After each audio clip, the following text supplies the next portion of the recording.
Way back in March 2016, I came up with a cracking idea to start uploading my images taken with my camera to Shutterstock in an attempt to try and earn a bit of passive income. Passive income obviously being great, in that you can wake up in the morning to find you've earned a few shillings, answer the call of nature to find you've earned a few quid, or play PlayStation 5 and find you've earned some cash. Basically, you need to get in on this action, and I'll show you in this motion picture in 7 easy steps on how to do so. So go get your photography equipment, plug it into your computer, and log on to the Shutterstock contributor website.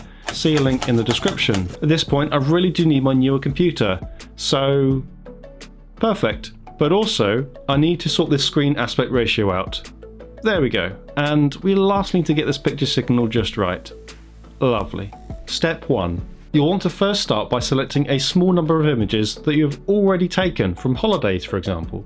And it's best to view them on a PC screen. It can be quite difficult to check if it's out of focus on the back of a camera. Don't forget to have a look through your phone for images as well. Modern phone cameras often meet the requirements for stock photography websites. When I first started, Shutterstock asked me for 10 images to vet whether the quality that I could provide was any good, but I'd recommend finding around 20 images. Avoid images of things like topless selfies or pictures of your cat. They won't work for stock photography. Have a look at these criteria that submissions have to abide by. Key things to note would be image dimensional size, being greater than 4 megapixels, and memory sizes of less than 50 megabytes for photos and 100 megabytes for EPS files. You might want to screen your starting 20 images based on those criteria. Photos of recognizable property, people, artwork, and so on will be awkward to start off with, as you'll need permission. So it would probably be best to avoid that for now. It might be quite difficult to get permission for things like building and artwork right now. For this video, I'll be using images of strain gauges, as there aren't any on the platform to date. Niche stock, in my opinion, is a good way to go, rather than enter a flooded market. Step 3. Head on over to the Shutterstock contributor website, link in the description, and sign up for a contributor account. It's... Oi you! Yes you! Are you listening to a word that I'm saying? Go and head on over to Shutterstock now! Head on over to the Shutterstock contributor website, link in the description, and sign up for a contributor account. It's really quick. You might need to do the usual of confirming your account through email. Step 4.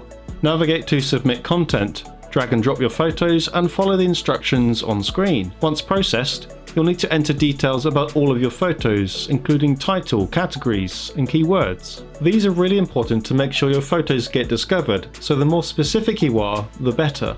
In terms of keywords, 50 can be chosen.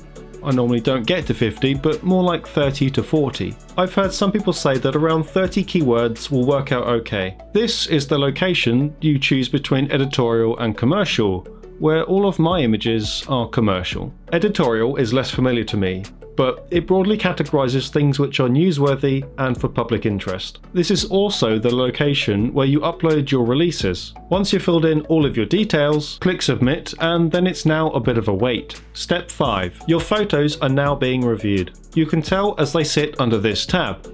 Hopefully, they will only be in review for several days. Whilst you wait, complete and upload your tax form. You can find that here in the tax center. Also, choose your payment method, where you get to choose from PayPal, Payoneer, or Skrill, and then set a minimum payout. You can do this in your account settings. Step 6. Review your submissions after several days. See if they've made it through to your portfolio. You'll be able to tell, as this number will be more than 0.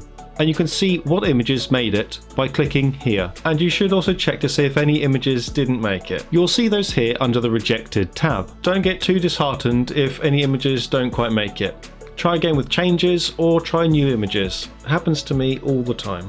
Step 7. Repeat the process over and over again. Best of luck.